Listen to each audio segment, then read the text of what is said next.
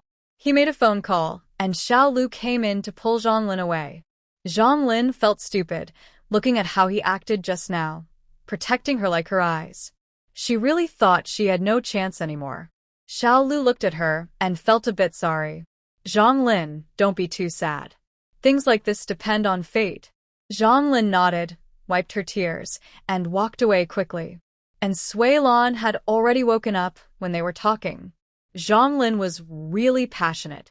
Qingzi, I didn't expect you to be so charming that you made her cry.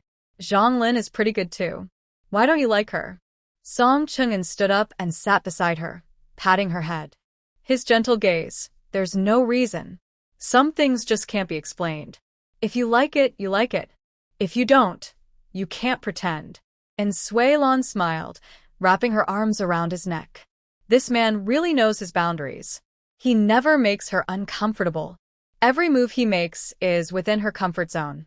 He is honest, smart, mature, and holds a high position. He has no scandals and doesn't flirt with others. It's truly rare. Song Ching'an was forced to lower his head, very close to her, even able to smell her jasmine scent. He looked into her bright, lively eyes, which stared at him steadily. A smile flickered in her gaze, as if teasing him, and Sui Lan desperately resisted, not reaching out to touch his face. She is too captivated by his looks and can't resist his charm. The man's Adam's apple moved up and down as he took her arm. All right, stop messing around. I have work to do. And Sui Lan nodded. Then go ahead. I'm so bored staying here. Only then did Song Ching'an step away from her, taking deep breaths to calm his racing heart. And Sui Lan got up, poured herself a glass of water, and picked out a few books from the shelf to read. Neither of them spoke. Song Ching'an quickly finished his work, waiting to take her to the movies tonight. She was completely absorbed in the book, reading with great interest, not noticing that it was already after work hours. Song Ching'an walked over with a smile, taking the book from her hands. Suisei, it's time to go. Let's have dinner, and later I'll take you to the movies. And Sui Lan not dead? Can I take this book with me? I haven't finished reading it. Song Ching'an nodded, handing her the book. I've already found the high school textbooks you wanted. I'll bring them back after I get home. There are a lot, so they're heavy. And Sui Lan samai. Okay, what about the other things? They're all at Xiao Lu's place. And Sui Lan was happy now, pulling Song Ching'an along as they went downstairs. By then, the workers had finished their shifts and looked at her curiously. And Sui Lan was not shy. She let them look openly. Only when they got into the car did the curious glances fade away. They went to a state-run restaurant for dinner. Song Ching'an then took her to a guest house and booked 2 rooms. They also bought a pound of sunflower seeds and 2 bottles of soda at a department store. Finally, the car stopped at the factory and they walked to the cinema. Today's movie was Shining Red Star, which Sui Lan remembered watching as a child in her previous life. At the cinema entrance, there were ice cream sellers. He blushed and asked, "Can I have one?" And Sui Lan wondered what she couldn't eat. Was eating ice cream illegal? Her mind spun quickly, and she understood what he was asking. Her face instantly turned red. Feeling shy and embarrassed, she pounded her fists and tried to hit him. Song Ching'an smiled and said, "I'll go buy you one." He bought a red bean ice cream and handed it to Sui Lan. She glared at him fiercely. The two found their seats. And Sui Lan held out the ice cream toward him. "Do you want to try some?" Song Ching'an looked at her steadily, then opened his mouth and took a bite. Seeing her calm and eating happily, for some reason, he felt his whole body heat up. Almost instantly, all the warmth rushed to a certain part of his body. He closed his eyes briefly, took a sip of soda, and wondered why he was so easily attracted by her. He even suspected that this girl was doing it on purpose. And Sui Lan watched with great interest, while Song Ching'an's eyes kept fixed on her, not even noticing who the main character was. When they left the cinema, it was already 9 p.m., and they returned to the guest house. And Sui Lan suddenly remembered she hadn't told the squad leader they wouldn't be coming back today. What if he thought they ran away or something happened? That would be bad. At this moment, the Qingshan squad was in chaos. Kong Sisi and Yang Limei had finished dinner and were waiting for her to return, afraid to go rest. But after waiting and waiting, she still hadn't come back.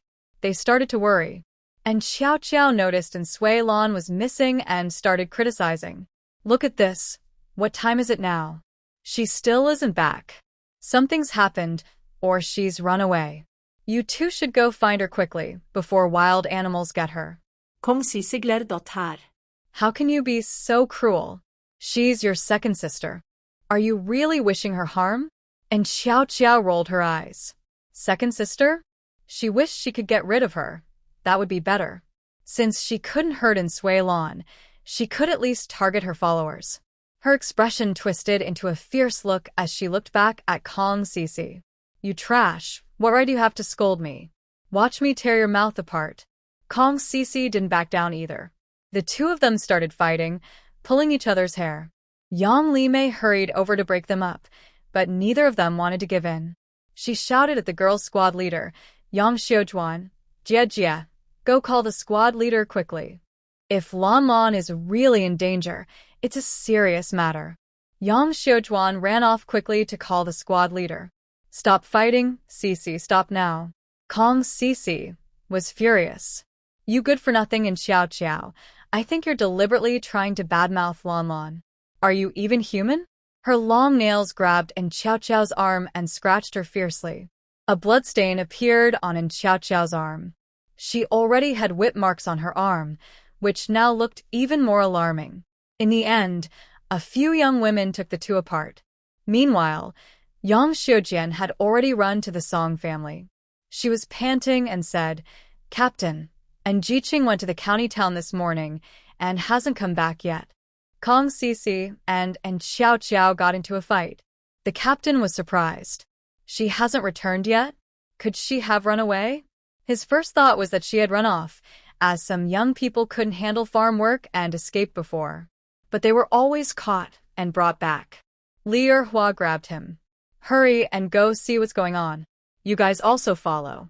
Lao Er's family, Lao San's family, watched the children at home. Everyone followed to the young worker station.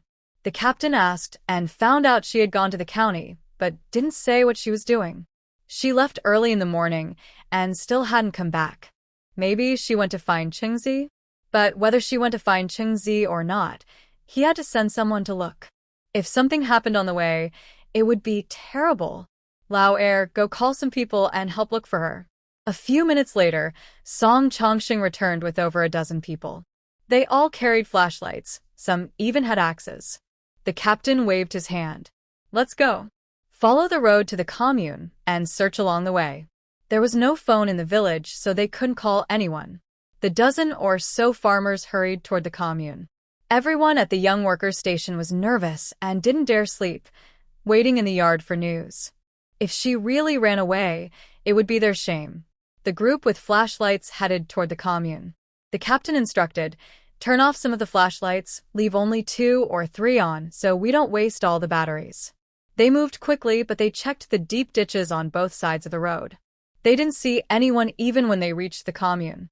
The captain thought about calling the post office, but it was already closed. As he approached, he saw a person running out in a panic. He was shouting, "It's over, it's over." The captain stopped him. Young man, what time does the post office open? The man was so flustered, he didn't even see the captain. It's over, I forgot. Qingshan Brigade, to Qingshan Brigade. The captain immediately asked, are you from the county, and asked to send a message? The man said, how do you know? Who are you? The captain stepped forward seriously. I'm the captain of Qingshan Brigade.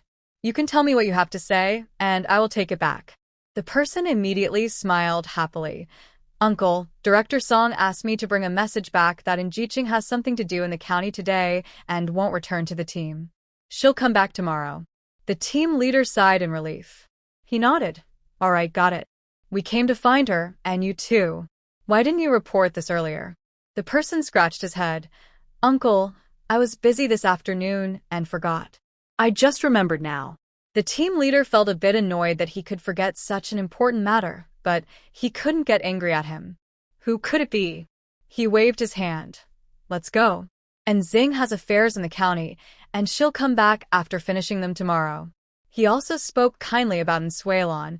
It's not Xing's fault. She had already asked someone to send a message, but he forgot.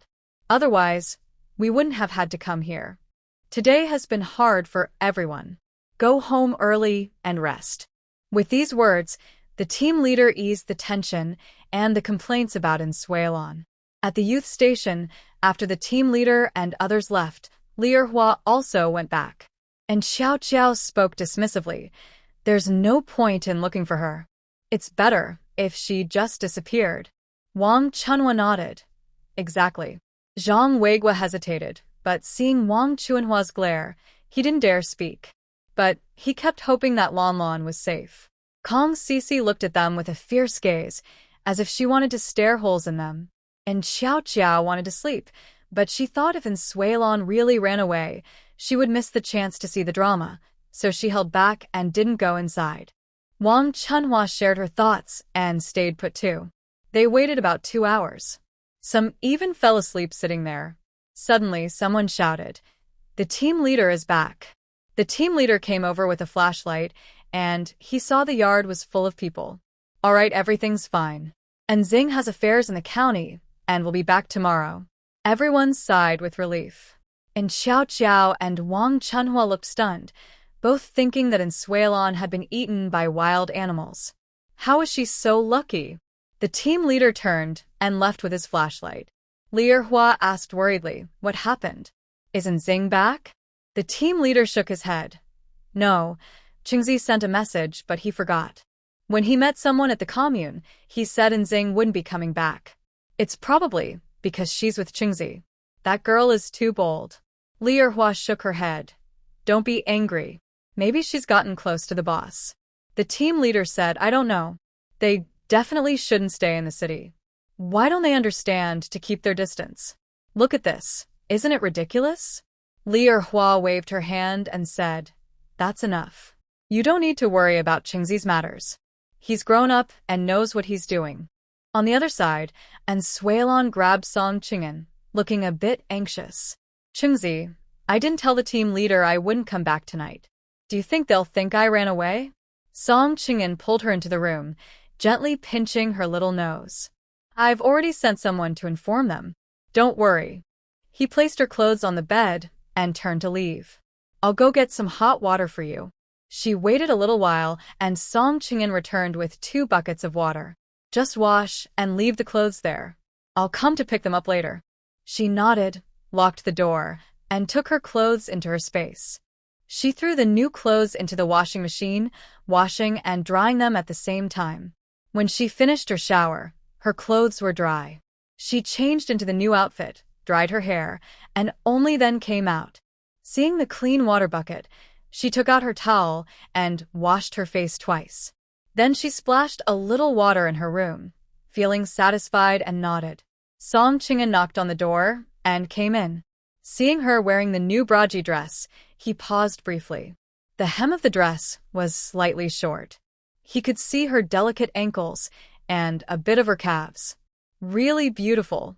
And Suelon blushed and brushed her loose hair with her hand, ignoring him. Song Qing'an poured out the water from the bucket and returned. His hair was still wet, and Suelon handed him her towel. "Here, wipe your hair." He nodded, acting normal as he took her pink towel and wiped his hair twice. His ears turned slightly red. While wiping his hair, he looked at Suelon seriously. His gaze seemed to want to eat her up. She couldn't stand the flirtatious atmosphere and felt uncomfortable all over. She picked up a book and pretended to read, hiding her face behind it, but secretly peeking at his back with bright, sparkling eyes. She couldn't help herself. She had to look. She wanted to be modest and reserved, not too much. She kept telling herself this, afraid that if she wasn't careful, she might pounce on him like a hungry wolf. She had never been with a man in her past life, and now that she had such a stunning man beside her, she couldn't help but feel a little guilty. Song Qing'an put down the towel and chuckled softly. "Sway, sway, you turned the book upside down."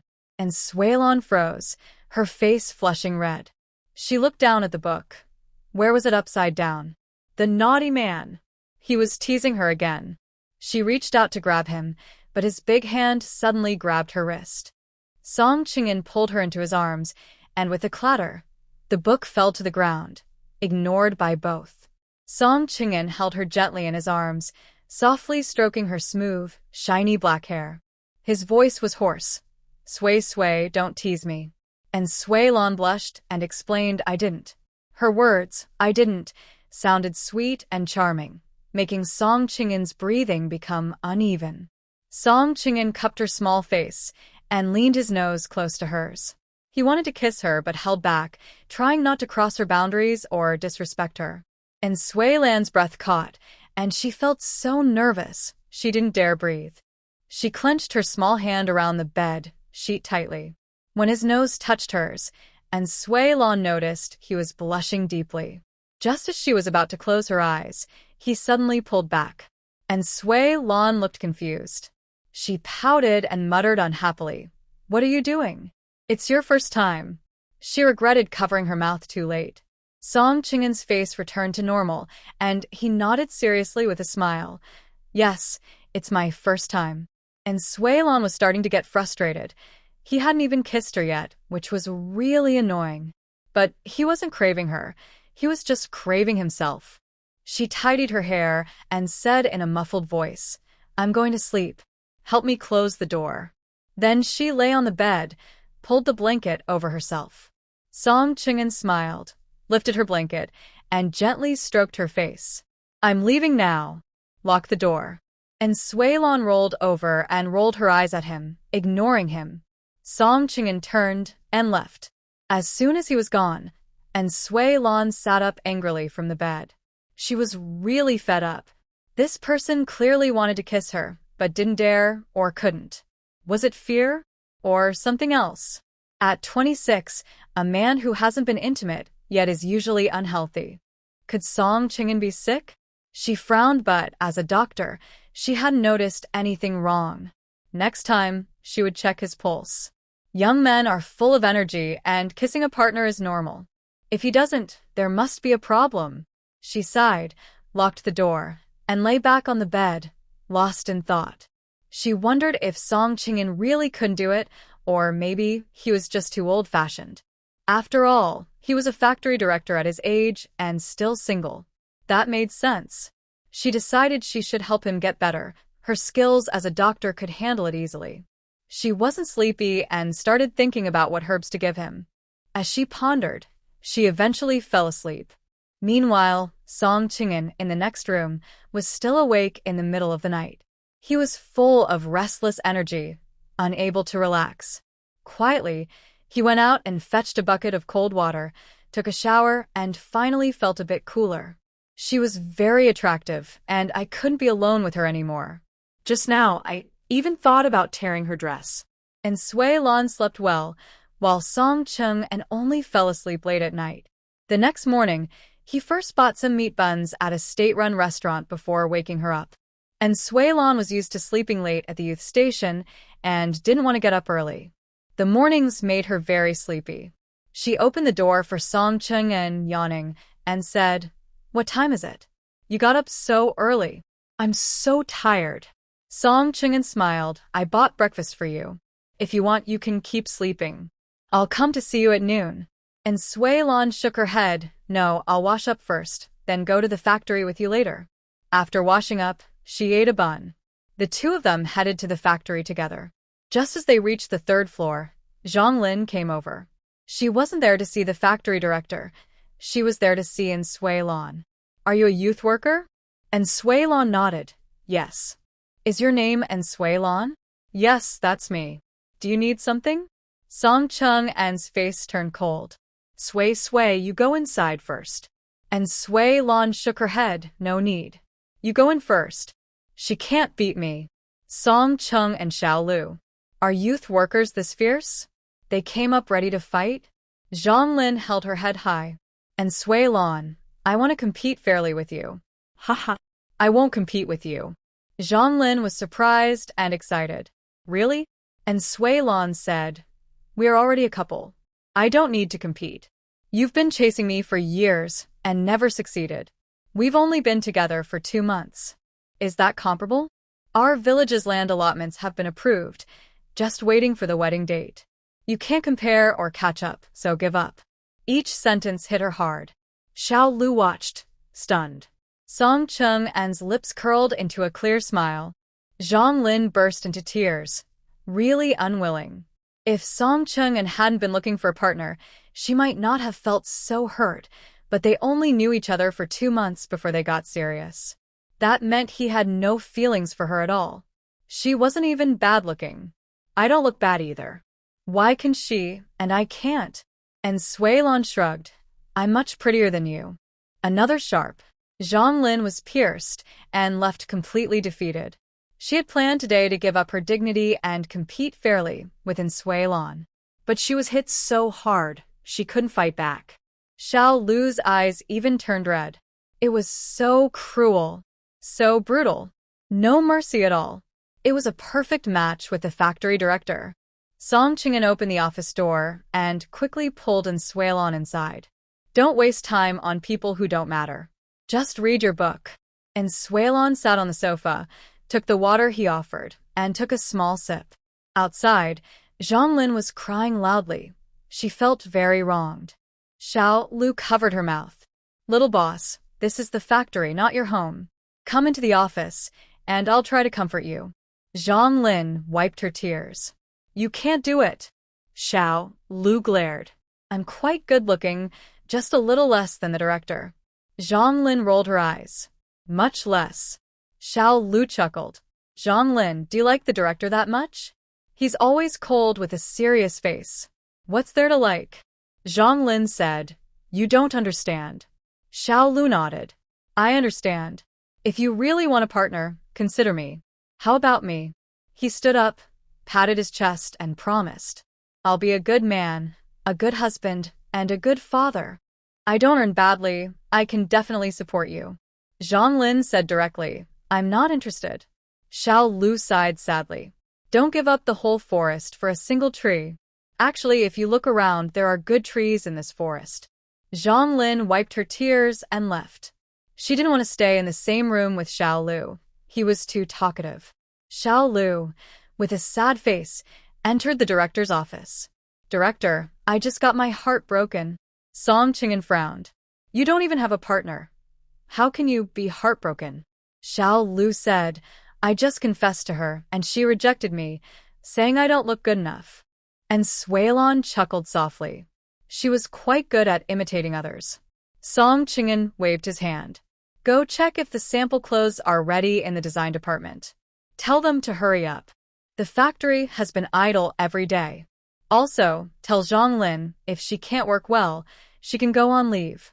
Xiao Lu awkwardly went to the design department. Zhang Lin was no longer crying and was working now. Xiao Lu breathed a sigh of relief. It's fine as long as she could work. Comrade Zhang, the director asked me to ask when the sample clothes will be ready. Zhang Lin didn't even lift her head. Soon, before 3 o'clock. Xiao Lu nodded. He actually admired Zhang Lin's boldness and determination. But she couldn't see him. Thinking of this, his eyes darkened. He forced a bitter smile, shook his head, and turned back to his office. Director, the sample clothes will be ready before 3. Song Ching-an nodded. He turned to the girl sitting on the sofa, who looked drowsy. Sui, can you take a look at the samples? Give them some feedback. And Sui-lan nodded. Okay, but I'll be late if I go back now.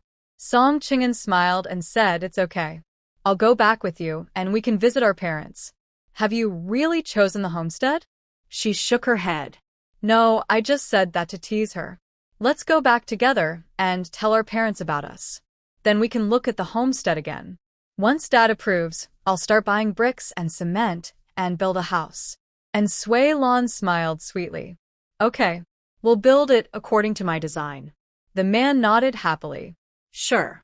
He looked at the girl with intense eyes and, in a husky voice, suddenly asked, Sui, when do you want to get married? This question caught her off guard. She hadn't thought about marriage yet. They had only been dating for a week. Is it too early to talk about marriage now? Seeing that she didn't reply, the man looked a little disappointed. And Sui-lan playfully smiled. Song Ching-an, I haven't even enjoyed dating, and you're already talking about marriage. Isn't that too rushing? Let's just get to know each other better naturally, okay? After saying that, she stood up, moved closer to the man, and hugged his neck. Chingzi, what do you think? The man nodded. Although he was eager, he knew he shouldn't pressure her. It was clear she wasn't ready to marry and still wanted to have fun. So, waiting a bit longer didn't matter. After all, he had already waited 26 years. And Suelon was happy and quickly pecked his face. Then she hurried back to the sofa. Song Qing'an was stunned. Sui kissed him. She took the initiative to kiss him. He looked at her again, his eyes turning hot and sticky. His voice suddenly became husky. Sui. The courage she had just gained vanished, and she slightly regretted teasing him. Seeing him stand up and walk over, she quickly waved her hands. Don't come over. I want to read a book. Song Qing'an chuckled and shook his head.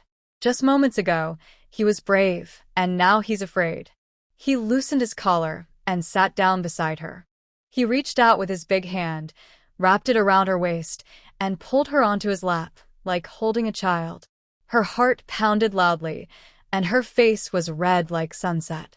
She stammered, What are you doing? Song Qing'an leaned in and was about to kiss her cheek when suddenly, the office door was forcefully pushed open. Xiao Lu, panting heavily, exclaimed happily, Director, the sample clothes are ready. Oh my gosh. He has a sty. Does he have a sty? Sorry, I didn't see anything. You can do as you like. He was about to leave when Song Qing'an stood up and said, Come back. Little Lu wiped his forehead sweat and awkwardly came in. This is a sample dress, made in 3 colors, red, yellow, and green. Okay. Little Lu raised his eyebrows and looked at Suelon, then stepped back out. And Suelon's face turned red. She lowered her head to read a book, not daring to look up. Song Qing'an looked at her with amusement. Sui, the sample dress has arrived. Come and take a look. And Suelon brushed her hair aside and then calmly walked over. She first looked at the red dress, nodded in approval, saying it was well made. The buttons need some improvement. Don't use these kinds of buttons. Can you use pearls instead? She asked again, How much do you plan to sell this dress for? This style isn't available in the market right now. If you want to sell at a normal price, this is enough. But if you want to be number 1, you should replace all the buttons with pearls. Embedding pearls around the collar will make the dress stand out. Song Qing'an nodded. Either don't make it, or aim to be the best. And Suelon put down the dress. Let's do that. Also, the colors of these 2 dresses aren't right. Yellow isn't the right shade. What is this? And the green shouldn't be grass green. For this dress, since you're mainly selling to wealthy people, these colors won't do. Song Qing'an picked up the phone and made a call. Little Lu came in. His serious voice sounded, Fabric department head, design department head, and purchasing department head, come here. Little Lu left. 5 minutes later, the 3 arrived. We need some modifications. Replace all the buttons with pearls and embed pearls around the collar, only for this red style. The green and yellow colors are not good. Adjust them and see if there are other fabric colors in the warehouse. The fabric department nodded. Yes, there are. Song Qing'an issued orders. Bring all the scraps. The head of the fabric department went to get the fabric. Zhang Lin looked a bit dissatisfied. She had chosen these colors herself and thought they looked good. Director, these 2 colors also look nice. Song Qing'an's expression darkened. The colors are too dull. We are making high-end products, not cheap clothes. Zhang Lin didn't say anything. The fabric department staff brought the fabric over. And Suelon looked at it but shook her head. These colors still looked terrible. The yellow was a dull, muddy yellow. Song Qing'an also felt this color wasn't good enough. He waved his hand and said, First, finish fixing this red sample, then send it over. Everyone else left, and in Suelon's side, Song Qing'an, is your fabric all so ugly? Where do you buy your fabric? The county cotton spinning factory. Sui, let's go see the cotton spinning factory. If they don't have other fabrics, we have no choice. Most fabrics now are gray, blue, or black. They rarely make colorful ones. And Suelon nodded. Alright, let's go. If it couldn't be done, she decided not to go back today. Seeing him so overwhelmed, she felt sorry for him. Xiao Lu, to the cotton spinning factory. Xiao Lu.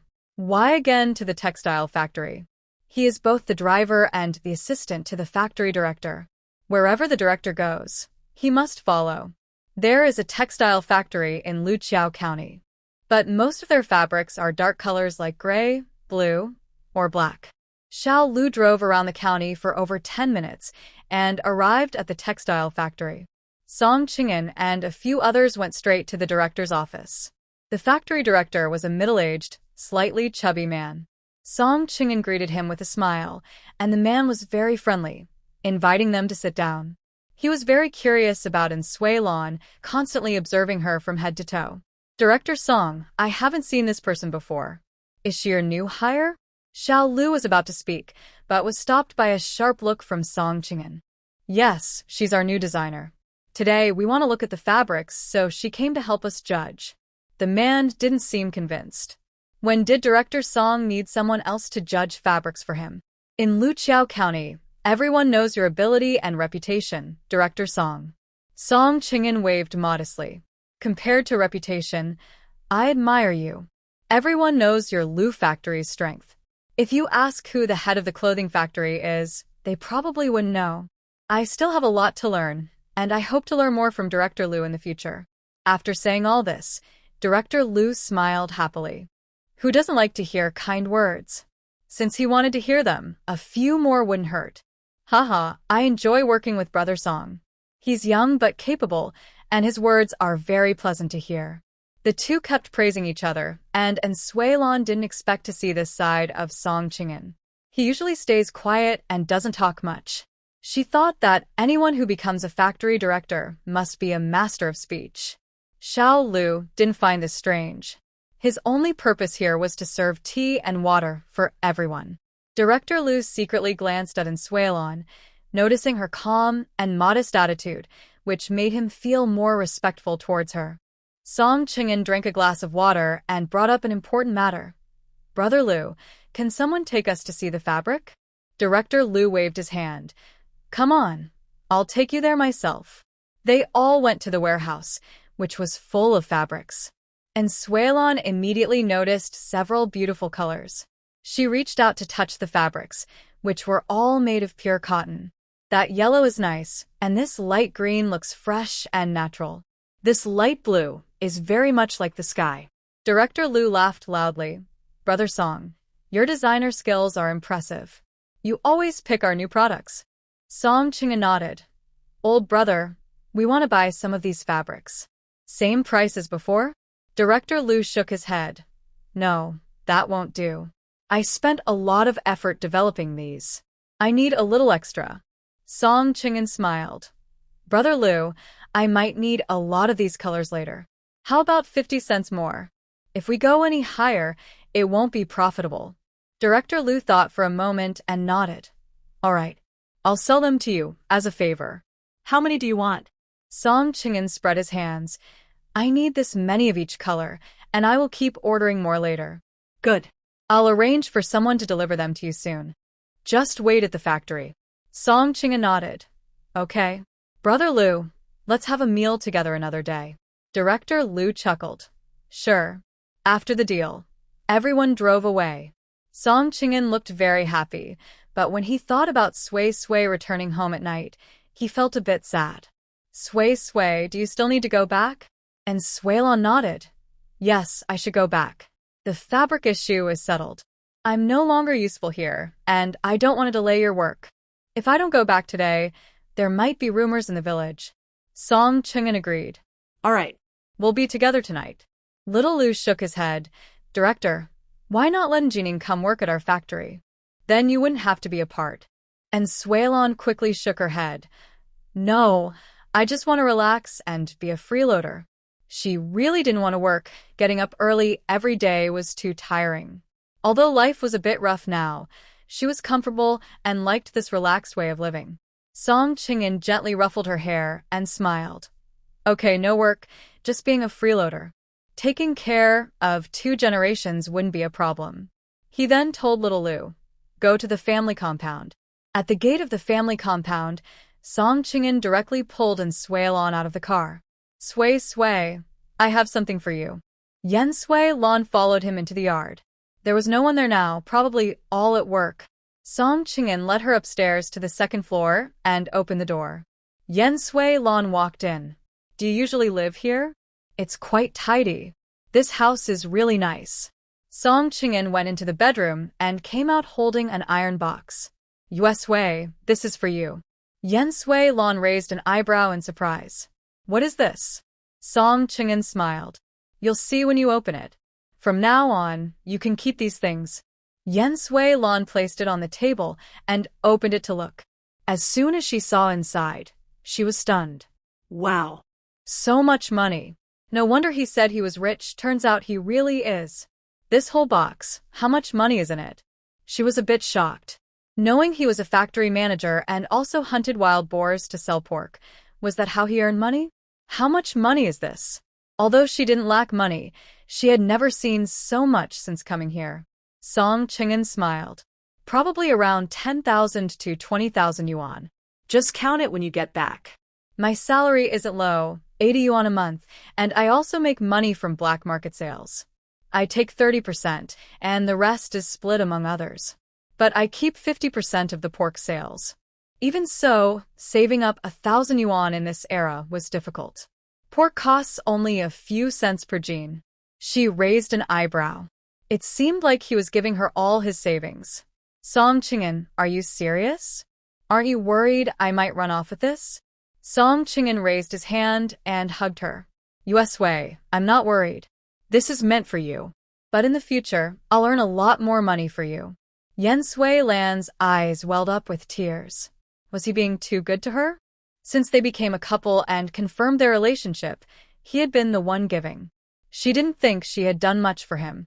Yen Sui Lan nodded and suddenly said, okay, I'll keep it safe. But are you sure you still have enough bride price money? Song Qing'an pinched her cheek. I do. But I can't give too much for the bride price, you understand. Yen Sui Lan chúc cờ. Yes, I understand. They came out together, and the money box was replaced with a black backpack, unnoticeable to anyone. Xiao Lu was surprised. Since Rejection came out of the factory manager's house, he noticed the backpack. What was inside? He joked, Manager, you wouldn't have handed over all your savings to Rejection, would you? Yen Sui Lan smiled and tightened her grip on the backpack. Song Qing'an looked at Xiao Lu with a warning in his eyes, and Xiao Lu awkwardly laughed. I was just joking. Song Qing'an arrived at the factory. The design department had already finished modifying the skirt. After looking at it, both of them agreed it was good. The factory then started working overtime overnight to catch up. With 2 months left of summer, their clothes could sell well, so they worked extra hard to produce the garments. When work ended and Sui Lan, Song Qing'an and Xiao Lu returned to the village together. Passing by the state-run restaurant, Song Qing'an bought a few meat buns. Sui, eat one first to fill your stomach. When we get home, Mom will make more, he said. And Sui Lan ate a meat bun, but the bumpy ride on the car made her lose her appetite. Xiao Lu, who was driving, ate 3 more. He was very generous. At the village entrance, Xiao Lu dropped them off and turned back, planning to come again early tomorrow to pick up Song Qing'an. And Sui Lan carried her backpack and said, drop me off at the youth commune first, then I'll go eat. Okay, he replied. They went back to the youth commune together. Kong Sisi saw her and happily said, Lan, you're finally back. And Sui Lan felt a little pain and saw the scar on Sisi's arm. Her face turned cold. Did you get into a fight? Kong Sisi shook her head. No. No fight. Yang Li Mei bolted. She and Xiao Qiao fought. And Xiao Qiao said you ran away or got into trouble. We were all scared. But Sisi didn't get hurt. I went to call the squad leader. The squad leader and others went to the commune to look for you, and Sui Lan said. She glared at Song Qing'an, feeling very innocent. He had clearly called to send a message but forgot the time because of that thing in the black market. And Sui Lan's gaze toward Xiao Qiao turned cold with killing intent. And Xiao Qiao didn't dare look at Sui Lan. Her whip wound from the last beating hadn't healed yet, and she didn't want to provoke her. But her eyes on Song Qing'an were full of desire. If she could him, her life would be good. Hearing her thoughts, and Sui Lan sneered coldly. She opened the door, went inside, and threw her black backpack into the wardrobe, which was actually stored in the space. Song Chingin put down his high school textbooks and a bunch of seeds. "Let's go." "Time to eat," he said. They went to the back. The squad leader and Li Erhua saw them returning together and were very happy. "Mom, we haven't eaten yet." "Let's cook some noodles," they said. "Go ahead. Add some cured meat," the squad leader replied. He looked at Swaylon with hesitation. "Dad, I want to buy some land and build a house," she said. The captain coughed in surprise and said, "What? Building a house? Why do we need to build a house?" And Swaylon felt a bit embarrassed and got up to go to the kitchen. Song Chingin smiled and said, "Dad, we've confirmed our relationship. Let's build the house first, so when we want to get married, we can do it right away." The captain. "This speed is a bit fast." He looked at the older brother with a somewhat suggestive look, like a young bull eating tender grass. He didn't know how to respond. That look always made things hard to explain. Song Chingin looked natural and didn't seem embarrassed at all. Song Jui chuckled and came over, saying, "Big brother, you're really something. Are you getting married? When? How much bride price are you planning to give?" The other brothers of the Song family also came out. Even Hejaidi and Du Chunmei followed. When they heard Song Chingin was getting married, they all got excited and ran out. Song Chingin rubbed his forehead and said, "Not yet decided. Isn't the main thing to think about building the house first? I originally wanted Sui to go to the county, but she doesn't want to go now. So, we'll build the house in the village. Wherever we go in the future, this will be our home, and we definitely need a house." His words touched Song Baoping's heart. That was exactly what he thought too. Song Baoping nodded and said, "All right, I'll think about which spot is best." Song Chungin added, "Dad, it should be a bigger place." Song Baoping glared at him and said, "Then we'll need more money. With your salary, how much can you save? Plus, there's the bride price. The bride price will be paid by me and your mother, but we can't afford to build the house for you." Hearing this, the two daughters-in-law felt relieved. They were worried that their parents might favor the eldest and build a house for him. Their other brothers didn't think much about it. It was normal for the eldest to build a house with his own money. Song Chongqing nodded and said, "Dad, big brother, I think the land behind our house is pretty good. It's big, and there's more land behind it that can be used as private land. It's also close to our home." Song Baoping nodded, thinking the same as the second son. He looked at Qingzi. "What do you think? If it's okay, I'll discuss it with the village secretary and the accountant. Let the accountant measure the land for you, but if you want a bigger one, you'll need to pay more." Song Chingin was very satisfied. The location was close, and the backland was large. He wasn't comfortable leaving Sui alone at home, especially since he wouldn't be there often. This way, it was good. His parents could also help take care of things. Ilask Sui. He got up and went to the kitchen. Song Baoping's eyes twitched. Before he even married her, she was already listening to Jiqing's every word. After getting married, wouldn't she be spoiled to the point of heaven? It was hard to watch. Du Chunmei was very happy. And Jiqing was originally Little Stone's lifesaver. Now she has become their older sister-in-law, and she is genuinely happy about it. But besides her happiness, she also feels a bit worried. Knowing that Qing is only 18, while she and the second sister-in-law are in their 20s, calling her older sister-in-law feels a little strange. And Sui Lan feels a bit sour and uncomfortable. They haven't even gotten engaged yet, and she's already thinking about building a house. It's really frustrating to compare oneself to others. However, she shows no reaction on her face and just talks and laughs with everyone. In the kitchen, and Sui Lan hears her own thoughts and raises an eyebrow. She continues joking with Li Erhua. Li Erhua's porridge is almost ready. Song Chingin comes in and says with a smile, Sui, Dad just mentioned that the land behind is good, and we can ask for a little more. That way, our yard will be bigger. Do you think it's okay?" And Sui Lan doesn't have many preferences about the land. She mainly wants a bigger place to live. "Sure. If we ask for more, do we need to pay extra?" Song Chingin pats her head and doesn't mind that his mother is cooking. "Yes. You don't need to worry about that. Just tell them how big you want it." Li Erhua raises her eyebrows, showing she can't stand the sight. Seeing her gentle expression, she looks nothing like the usually cold and distant eldest sister.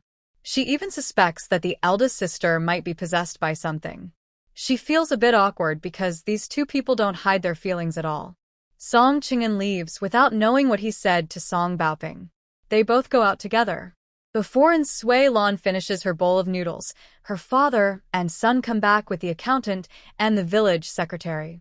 The accountant, Sun Dakian, feels a little awkward, but just now, someone said they would give the village 100 yuan. Their village still doesn't have a tractor because they lack money. Now that they have received 100 yuan, they are naturally happy. However, Song Baoping is a bit unhappy. 100 yuan could build a brick house, and it was just given to the team. It was only for asking for more land, which he thinks isn't worth it, just a matter of words. They chat in the yard for a while, and Sui Lan has just finished her meal. Song Qing'an stands up and says, "Let's go." To measure the land. And Sui Lan is surprised now. Song Baoping hums softly, stands up, and leads the accountant and the village secretary outside. Li Erhua wipes her hands and pulls Sui Lan, saying, "Let's go.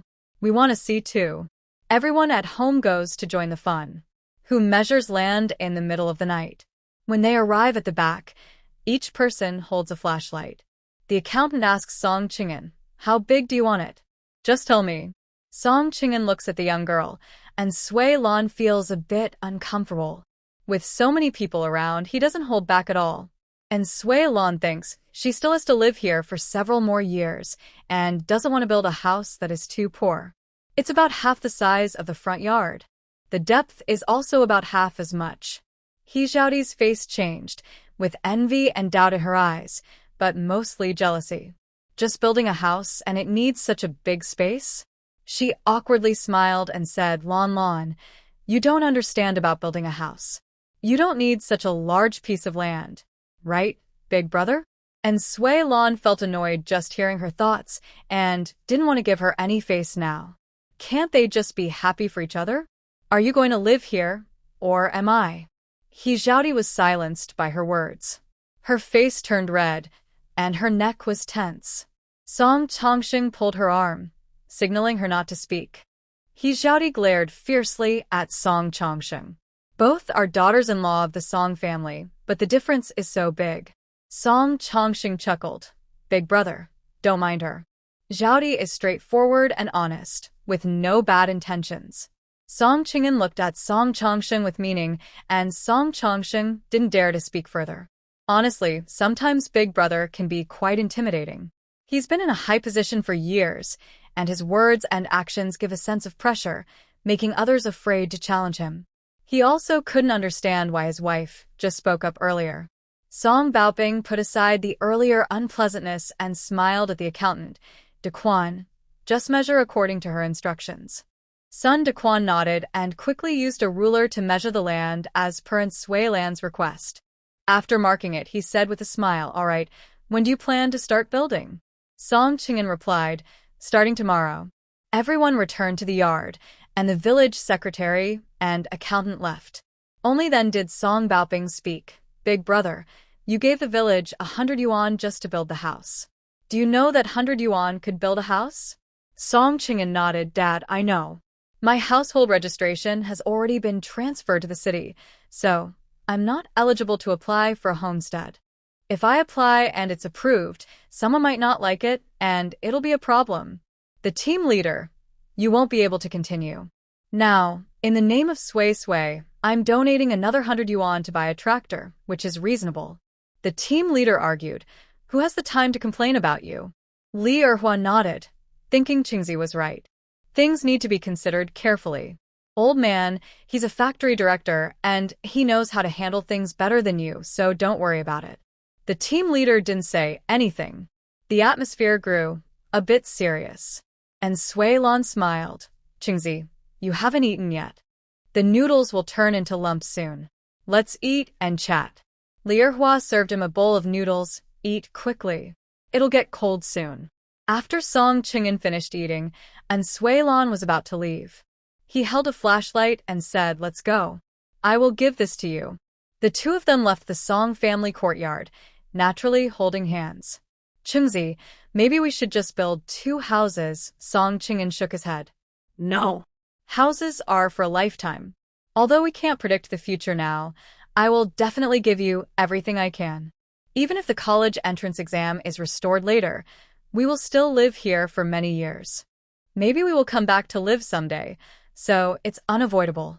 And Shuilan not dead? Then I will draw a plan when I get back. They entered her small house. She took out a piece of paper and quickly sketched the outline of a house.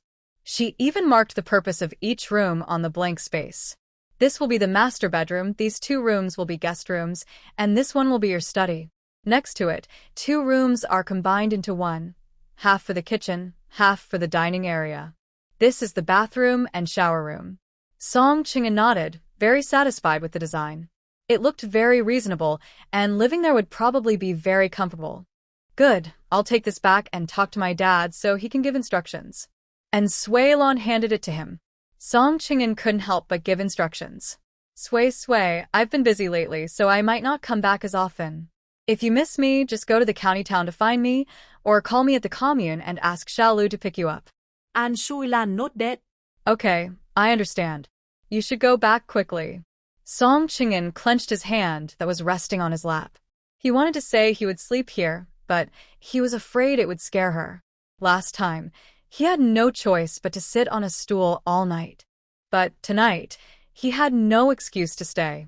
Sui, I'll be gone for a while before I come back to see you. I can't bear to leave you. Let me hold you. And Sui Lan raised her hand to hug him, feeling a bit sour inside. Although they were in the county town, they were still separated by distance. His big hand gently stroked her smooth hair at the back of her head. Sui, if you miss me, just go to the county town or call me at the commune and ask Xiaolu to come and get you. And Sui Lan nodded gloomily. Yes. And you can't flirt with that woman, Qingqing. Don't look at her when you talk, and definitely don't smile at her. Song Qing'an smiled helplessly. The little girl was jealous. His hand around her waist gradually tightened. He smiled and explained, I have nothing to do with her. Sui, you're overthinking. But Sui Lan was displeased. You have no interest in her, but she's interested in you. Remember, don't touch or drink anything she gives you, whether water or food. I'm worried she might do something to you out of desperation. You must keep your innocence. If it's gone, I won't want you. The man's eyes are deep and charming. He loosens her waist and looks at her face, gently pinching her nose. Okay, I'll listen to Sui. He looks serious. Sui, I have something to tell you. When I come back next time, I probably won't be the factory manager anymore. And Sui Lan is confused. You don't want to do it anymore? That's okay. I can support you when you come back. When she says I can support you, she sounds very sincere, which makes Song Qing'an laugh. He reaches out and gently pinches her little nose. All right, when I lose my job, Sui will support me. And Sui Lan's eyes are full of pride and smile happily. Sui, I'm going back now. Lock the door and rest early. And Shuilan obedi ni not? Okay, you should go quickly. Rest early too, because tomorrow morning I have to go back to the city and work all day. After returning home, Song Qing'an gives the house design sketches to Song Baoping. Father, this is a rough sketch drawn by Sui. Just build it like this. You handle the rest. Song Baoping nods. Got it. You should rest soon. You're leaving early tomorrow. He looks at the sketch for a long time, then complains to Li Erhua. Tell me, this son of ours, he's 26 years old, while Jiqing is only 18. How can he be so bold? I used to think that if my son didn't get married, something was wrong. I never thought he liked younger girls. Li Erhua rolls her eyes. What are you talking about? He doesn't like younger girls. It's just that he hasn't met the right person. The eldest son wouldn't settle for less. In my opinion, they are a good match. Look at her in front of the eldest, so gentle and shy, her eyes full of charm. I can't help but look at her a few more times. Then look at our Qingzi. In front of Lan, his eyes seem glued to her, like he's bewitched by a fox spirit. They're not even married or engaged, yet he listens to her in everything, even about building the house. He doesn't ask his parents' opinions. In the future, you should avoid offending Lon Lon, so you won't get involved with the eldest. Song Baoping. His wife even uses idioms now. Where did she learn these words? Soft as water? Her eyes are full of charm? He doesn't see any sign of gentleness in her at all. Besides her good looks, she has no other merits. Hot-tempered and loves to hit people, these 2 points make her unsuitable to be the eldest daughter-in-law. A Qiao Qiao proudly claps her hands and stands up. Whether he believes it or not, he won't forget what she said. In the days to come, and Suilon probably won't have an easy time. After returning home, Song Qing'an gives the house design sketches to Song Baoping. Dad, this is the rough sketch Xia drew. Just build according to this, and you handle the rest. Song Baoping nodded. Got it. Hurry up and rest. You leave early tomorrow. Song Baoping looked at the drawing for a while, then complained to Li Erhua. Tell me, this son of ours, he's 26 years old, and that young man is only 18. How can he be so bold? I used to think maybe there's something wrong because he hasn't married, but I didn't expect him to like younger girls. Li Erhua rolled her eyes. What do you mean liking younger girls? He just hasn't met the right person. The older one doesn't like him, so he won't settle. I think they are a good match. Look at her in front of the older brother, so gentle, with shy looks in her eyes. I can't help but look at her a few more times. And look at our older brother. In front of Lon Lon, his eyes seem glued to her, like he's bewitched by a fox spirit. They're not even married or engaged, but he listens to her in everything, even about building the house, without asking our opinion. In the future, you should avoid offending Lon Lon, so the older brother won't get involved. Song Baoping. His wife even uses idioms? Where did she learn those words? Soft as water? Eyes flowing with charm? He doesn't see any sign of gentleness at all. Besides being good-looking, she has no other merits. Hot-tempered and loves to hit people. These 2 points make her unsuitable to be the eldest daughter-in-law. Song Qing'an returned to his room, followed by Song Jui. Big brother, when will I start working? He turned to the fourth brother. Gee, do you still want to study? Song Jui shook his head. What's the use of studying? I can't even get into university. Song Qing'an asked, if the college entrance exam is restored in the future, do you want to go to university? Jui thought for a moment and said, of course I want to, but I probably won't pass. All right, come with me tomorrow. As soon as he finished, Du Chunmei and He Zhaodi arrived. They had been waiting at their doors for their older brother to come back. They looked at each other, and both spoke at the same time. Big brother, since the fourth brother has a job, can Chongsheng also go with him? Zhenhua also wants a job. Song Qing'an nodded. That's good. The transportation team in the county town needs a driver.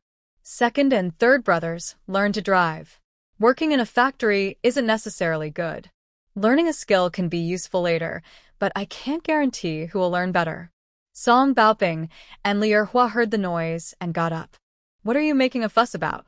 I have told you many times to be patient at home. Being the oldest is not easy. Can't you stop causing trouble? He Zhaodi nervously rubbed her hands.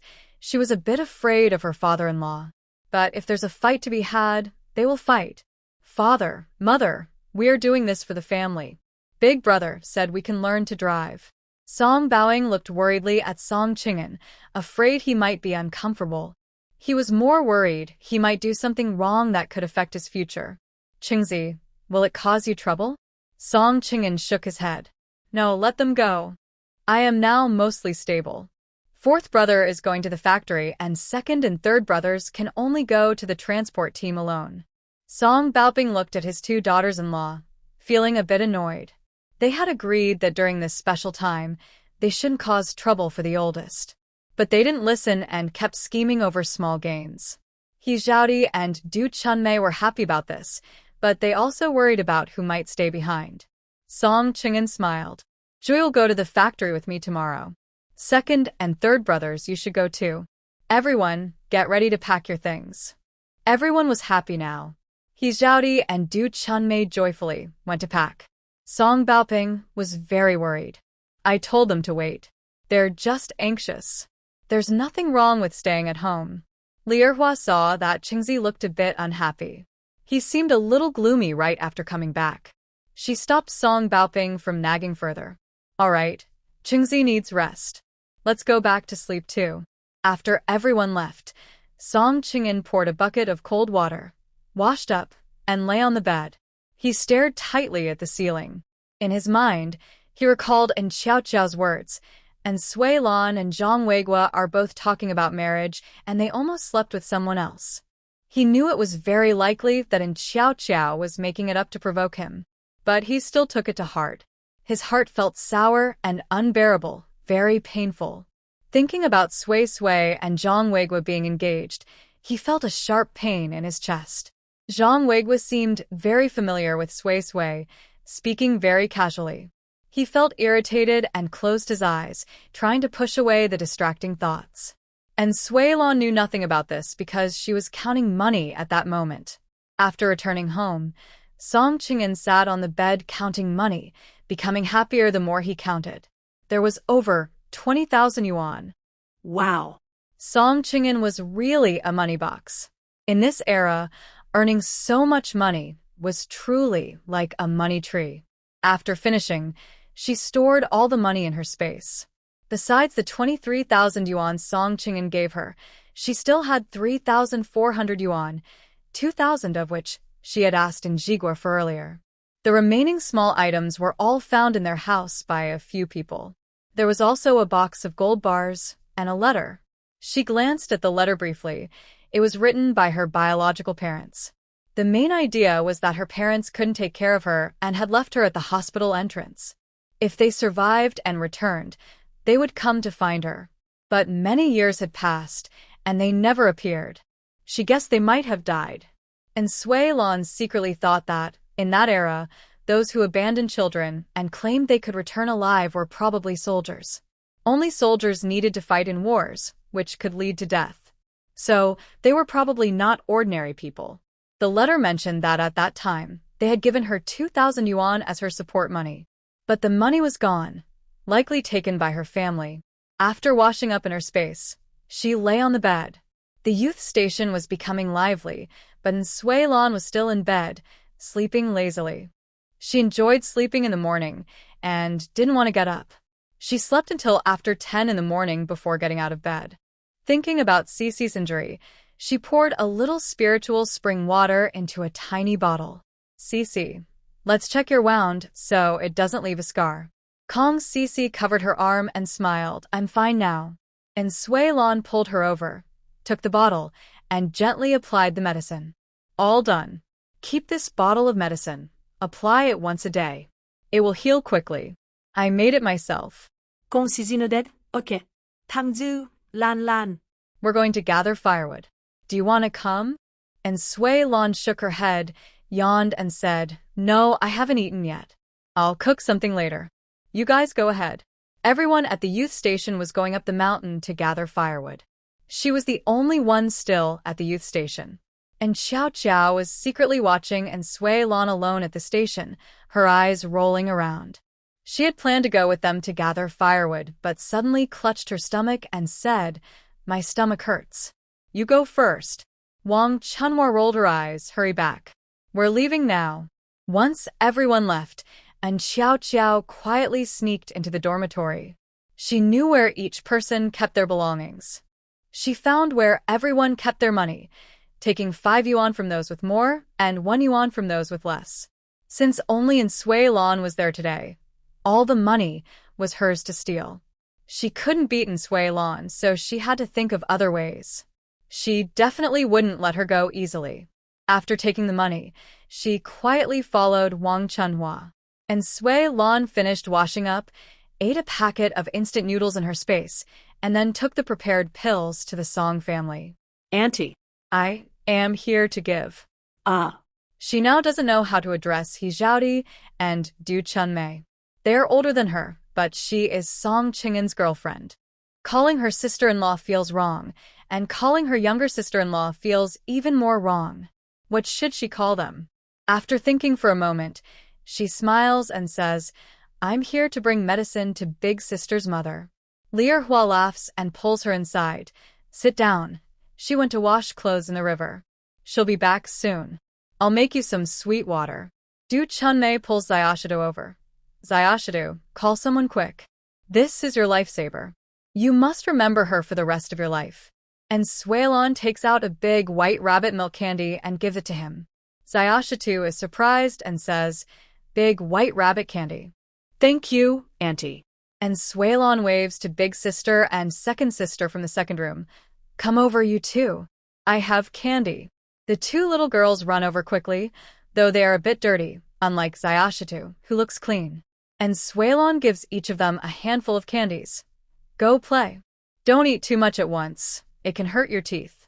The two girls politely thank her and go play with Xiaoshidu. Hizhadi comes back from washing clothes. She is surprised and says, And Jiqing, why are you here? I was just looking for you. And Suelon smiles and says, Yes, I came to see you, and I also want to ask about the house. She takes out a bag of pills from her pocket. Here, take one a day after meals with water. Hizhadi's eyes squint happily. Thank you, and Jiying. And Suelon confidently extends her hand. The consultation fee plus the medicine money, 10 yuan in total. Hizhadi. She didn't expect Jiying to ask her for money. She and her older brother are about to get married. Why would she ask her for money? And Jiying, we will be family someday. You. And Suelon smiles and says, That's for the future. Right now, we're not family yet. Even brothers need to settle accounts clearly. I'm not a free doctor. If I bring this and that, won't I be busy all day? Hizhadi feels a bit embarrassed. She never thought about paying. But thinking about her medical skills, she goes inside, takes out 10 yuan, and hands it to her. Li Erhua comes out with a cup of red sugar water. And Suelon takes a small sip. It is very sweet. Hizhadi pouts her lips. They sit chatting for a while. Li Erhua then takes her to see the house at the back. When they arrive, more than 10 men are already digging the foundation. And Suelon looks around and confirms that they are building according to her drawings. Seeing her, everyone smiles and asks Jiying, Why are you building such a good house? If you go back to the city in the future, this house might just be a waste. She smiled and shook her head. Not wasted. This is our wedding house. What? Wedding house? Everyone looked at the team leader with envy. The team leader's eyes twitched. Can't Jiqing be a bit more subtle? They haven't even formalized their relationship, and he's already calling it the wedding house. Sigh. He really worked so hard. Liawa shuklat. And Jiqing is dating our eldest son. A few women nearby also looked on with curiosity, joking and laughing. Oh, I say, your eldest son has been coming back more often lately. So he's courting someone. And it's impressive that Jiqing managed to settle the big life event of Director Song so quickly after arriving. We can't help but envy that. Aun liupulyat liawa asida. Erhua, about what I mentioned last time. What do you think? Li Erhua exclaimed. Oh, I forgot to tell the fourth brother. Look at this. He's been thinking about the eldest son so much that he forgot about what you said. Next time he comes back, I'll ask him. Word spread quickly through the village, and Jiqing was building a new house and was going to marry the eldest son of the Song family. That was truly a powerful alliance. The eldest son of the Song family was a factory director, living a good life, and now he was marrying a city girl from Jiqing. Things could only get better. But the new house of Suelon made some people jealous and crazy with envy. Zhang Erlai, who had been quiet, now both hated and loved Suelon. Last time, she had beaten him up, and he decided not to bother her anymore. But when he heard the news about her building a house today, his feelings stirred again. He begged his mother to help him find a way. He wanted to marry Suelon. Mostly because he was jealous of her house. Just looking at the foundation, it was very good, not to mention how impressive it would look once finished. Aunt Zhang sighed helplessly. Son, our family is poor. Even if I sold myself, I couldn't do anything. Your older brother hasn't even married yet. Zhang Erlai's eyes shifted. Big brother, for big brother. If he and his big brother teamed up, they could surely win over that little troublemaker and Suelon. Thinking of this, he pushed open his older brother's door. Zhang Dalai was still sleeping soundly. Big brother, don't sleep. Do you want to get married? Zhang Erlai, who looked even more awkward, wanted to close his eyes and talk to his brother. Zhang Erlai opened his eyes, yawned, and covered his nose. His brother's breath was really bad. Has he not brushed his teeth in days? Second brother, what did you say? Zhang Erlai chuckled. Big brother, I like a girl. She's very pretty, and she just built a new house in the village. Zhang Dali was fully awake. Are you talking about Rejection? Zhang Erlai nodded. Yes, she's pretty and rich. If we marry her, she'll be our family's wealth goddess. Zhang Dali's eyes lit up. Really? Do you have a plan? Zhang Erlai mumbled for a while, and Zhang Dali's eyes grew brighter. He clapped his thigh. Great. Let's do it. Zhang Erlai smiled happily and went out. They might not succeed alone. He still needed an assistant. They climbed the mountain and found where Xiao Qiao was. He grinned. And Jiqing just gathering firewood? And Xiao Qiao nodded happily. Second brother Lai, do you need something? By the way, have you heard about Suilon building a new house? It looks very grand. Of course I know. I came specifically to see you today. Honestly, I like her a lot and want to marry her. And Xiao Qiao smiled contentedly. He thought Zhang Erlai was afraid of being beaten and wouldn't bother in Suilon, but he was surprised to realize he had changed his mind. His eyes rolled around. She often goes up the mountain to pick mushrooms, and sometimes she washes clothes by the river. Wait a bit longer. The corn stalks will grow soon. You can handle the rest yourself. Zhang Erlai agreed. That made sense. When the corn stalks grow, they could do some mischievous things in the field without anyone knowing. He didn't believe he and his older brother couldn't handle Suilon. When they married her, the money, the person, and the house would all be his. Just thinking about it made him feel perfect. After returning from the Song family, Suilon carried her basket and went up the mountain. The mushrooms on the mountain were delicious, and she didn't want to go cut pig grass. She slowly made her way up and met Sun Suihong on the way. Sun Suihong saw Suilon and snorted coldly, feeling sour inside. And Jiqing, your job is to cut pig grass. You haven't handed in your work for several days. Do you not want to do this job anymore? And Suilon rolled her eyes. None of your business. Sun Suihong was furious. This job is clearly assigned to you. Why haven't you handed in your work? And Suilon was speechless. This person always looked for trouble with her. Look at you so bored. Whether I hand in my work or not is none of your business. Mind your own business. Get lost. If she didn't get angry every day, these people wouldn't be happy. Sun Suihong was so angry she pointed at Suilon and threatened, I'll go find the team leader and ask him. Be my guest, and Suilon hummed a tune and leisurely continued up the mountain. Sun Suihong stormed down the mountain angrily and headed straight to the Song family. Captain, recently Jiqing hasn't been bringing pig feed, and she earns no work points every day. I think this job isn't suitable for her. Maybe we should give it to someone else. The captain is also a bit annoyed with this girl. Because the boss doesn't like her, he's making things difficult for Lanlan. Lanlan is now almost their daughter-in-law, and they can't let outsiders criticize her, whether she's good or bad. He waved his hand and said, It's my fault she isn't feeding the pigs. I told her to gather firewood instead. Sun Suihong didn't expect the captain to protect her so much. She was angry and went home to argue with her father. Sun Dakian was also very annoyed. He didn't want her to get married but kept causing trouble at home every day. It's so frustrating. And Sui Lan went into the mountains and saw the two elders again on the hillside. She always felt that the old man looked familiar, but couldn't remember why. Looking around and seeing no one nearby, she approached and spoke to them. Do you know me? The two were startled. No one had ever spoken to them here. Why is this girl so brave? The old lady waved her hand, telling her to leave quickly. You don't know who we are? Hurry up and go, so you won't get involved. And Sui Lan shook her head. There's no one around now, so don't be afraid. I just find it strange. The old man shook his head and suddenly started coughing heavily, coughing for a long time before stopping. Old lady, we're going down the mountain. And Sui Lan watched their figures. If she wasn't mistaken, the old man probably had a lung illness, and it seemed serious.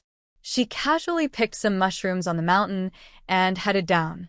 At the foot of the mountain, she saw Kong Sisi, Yang Limei, Ma Xiaojun, and Sun Hongwei together. They were chatting and laughing, not noticing the girl following behind. And Sui Lan realized that Sun Hongwei seemed to have feelings for Yang Limei. But Yang Limei appeared clueless and naive about it. Lan, you came up the mountain? Yes. I'm right behind you. Sun Hongwei took a wild rabbit out of his basket, which he and Ma Xiaojun had caught in a trap. Limei, this rabbit is for you. Yang Limei was surprised. No, this is yours. I can't accept it. Sun Hongwei smiled. Well, we can't cook it ourselves. Do you think you could prepare it so we can all eat together? And Sui Lan hurriedly pulled Kong Sisi into the house. Yang Limei happily took the rabbit. Okay, can we call Lan and Sisi to join us? Sun Hongwei nodded. Of course, it's your rabbit. You decide. He kept his feelings well hidden. No one except Sui Lan noticed. The two went back inside, and Sun Hongwei said, I've given you the chance. You decide what to do. Ma Xiaojun rubbed his hands nervously. Will what I do cause her trouble? She's already with Song Qing'an. If I confess now, would that be bad? Sun Hongwei looked a bit speechless. They're not married yet. Honestly, you should have confessed earlier. Now might be a good time. If you don't, just wait for Sui Lan to marry Song Qing'an. Ma Xiaojun looked around inside the house for his things. I have a pound of egg cakes here. Should I give her some at dinner? Sun Hongwei said, You decide for yourself. Yang Limei happily knocked on Sui Lan's door. Lan, Sisi, come and eat. And Sui Lan and Kong Sisi exchanged smiles and then came out. We'll join too. One rabbit isn't enough, right? I have some meat. I'll cook it together with rice. Kong Sisi went to get the meat and rice. And Sui Lan took a piece of meat and a pound of rice. Kong Sisi brought some cured meat and another pound of rice. Sun Hongwei and Ma Xiaojun arrived. Ma Xiaojun carried 2 pounds of egg cakes. 1 pound was from Hongwei. His face turned a little red, and he mumbled, I can't eat for free. And Jiqing, this pound of egg cakes is for you, and the other pound is for both of you. And Sui Lan was confused. 1 pound for her, 2 pounds for her, and the others. What kind of move was that? She waved her hand. No need. I bought enough for 1 meal. You also gave some to the rabbit. Sun Hongwei tugged at his sleeve. And Jiqing, Xiaojun has something to say to you. He took the egg cakes and set them aside. He pushed Ma Xiaojun forward. And Sui Lan wondered what he wanted with her. They walked to the side. Ma Xiaojun's face turned red and his neck thickened. He didn't say a word for a long time. And Sui Lan was already anxious. She wanted to learn cooking too. If you have something to say, just say it. No need to be so polite. Ma Xiaojun closed his eyes, gathered his courage, clenched his fists. And Jiqing, I like you. And Sui Lan thought she must have heard wrong. Like me? She pointed at herself, looking at him in shock. He was really good at hiding his feelings. How had she not noticed? Thanks for liking me. I already have someone. You like someone else, right? Sun Hongwei couldn't help but laugh out loud. And Jiqing was truly different from others. She was always confident, unlike other girls who were shy and awkward, making others uncomfortable. Ma Xiaojun knew this was the result, but he still didn't want to confess. He didn't want to give up. Being rejected so straightforwardly, he felt embarrassed and humiliated. And Sui Lan doesn't think much about it. Many people like her, and if she responded to everyone, she would be exhausted long ago. I'm going to help cook. You all chat. She turned and left. Ma Xiaojun sighed, If I had known it would be like this, I wouldn't have confessed. Sun Hongwei smiled. It's okay. At least she knows you like her. That's enough. Keep trying. They aren't married yet, so you still have a chance. Ma Xiaojun nodded, and the two went to help with the cooking. Others at the youth station returned, and saw a few people together. And Xiao Qiao wrinkled her nose. A mean person is just a mean person. Even Ma Xiaojun is interested in her. She'll get rid of her sooner or later. Seeing in Sui Lan now makes her furious. Today's meal was prepared by Yang Limei. Sun Hongwei lit the fire and Ma Xiaojun handled the rabbit meat. Kong Sisi helped out, while in Sui Lan watched from the side. Yang Limei cooked 3 dishes: pork stir-fried with potatoes, cured meat stir-fried with chili, and spicy rabbit meat. The whole yard of the youth station was filled with the smell of meat. Everyone else was very tempted by the aroma. Wang Chunhua and Xiao Qiao drooled. They stared intently at the dishes. Wang Chunhua sneered at Xiao Qiao. She's still your second sister, secretly eating good food, and doesn't even share with you. I think you're too kind. If it were me, I'd have gone up and snatched it. And Xiao Qiao could tell what she meant by her words. But now she's learned to be smart and won't fight with Sui Lan because she can't win. If you want to, go ahead. I can't fight you. Wang Chunhua stopped talking and pouted at Zhang Weigua. Weigua, I want to eat meat. I'm starving. She swayed her body, her dark face showing a few big white teeth, which made Xiao Qiao feel sick. Wang Chunhua, you're so disgusting. Can you please change that voice? I'm getting goosebumps. Zhang Weigua almost wanted to. Recently, he's grown more tired of Wang Chunhua. But she keeps pestering him. He wants to break up, but every time he mentions it, Wang Chunhua says she'll tell the commune. Wang Chunhua looked at him dangerously, making Zhang Weigua's scalp tingle. He quickly responded, okay. Lan Lan, Sisi, dinner time. 5 people sat together to eat. The aroma drifted far away. At that moment, a little child came over. Sister N, Zhang Erlai asked me to give you this letter. He said it's a love letter he wrote for you. Everyone was shocked. Zhang Erlai actually wrote her a love letter? And Xiao Qiao giggled softly. Zhang Erlai was quite clever and knew how to use public opinion. If everyone in the team found out that Zhang Erlai was pursuing Sui Lan, her reputation would be ruined. And Sui Lan sneered, little friend, if you sent it, just return the letter. The little friend was about to leave, but Xiao Qiao stood up and snatched the letter from his hand. She opened it in front of everyone and started reading aloud. And Jiqing, you are so beautiful. I like you and want to marry you. I will treat you well and give you a good life. The money my brother and I earn, I will keep for you. And Xiao Qiao quickly read the entire love letter. Everyone sighed in surprise. Wang Chunhua chuckled and said, I never thought she liked someone like Zhang Erlai. TSK, her taste is really heavy. And Xiao Qiao closed the letter, smiling brightly. Ha. And Sui Lan, Zhang Erlai means he wants you to be his wife and his second wife at the same time. You really have charm. And Sui Lan clenched her fists with a creaking sound, clearly annoyed that she couldn't have a peaceful day. A few days without fighting, but Xiao Qiao caused trouble again. She had to fight back. With a cruel smile at the corner of her mouth, she stood up and walked happily toward Xiao Qiao. Really?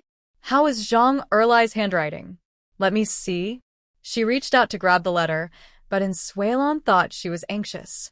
She raised the letter high and looked at her proudly. Second sister, I think Zhang Erlai is very devoted to you. Why don't you just agree? And Sui Lan slapped her face with a loud slap. She grabbed her collar, snatched the envelope, crumpled it in her hand, and directly stuffed it into Xiao Qiao's mouth. Everyone was shocked. This. And Sui Lan sneered coldly, her voice icy like ice. Since you like this letter so much, I'll give it to you. She kicked her to the ground and rode on top of her, pressing her knees on her arms. She covered her mouth to stop her from spitting out, and with her other hand pinched her nose, so she couldn't breathe. She didn't believe she couldn't swallow it, and Xiao Qiao made muffled screams. She was suffocating and swallowed hard, almost choked to death. Unable to break free, she chewed and swallowed the letter in her mouth.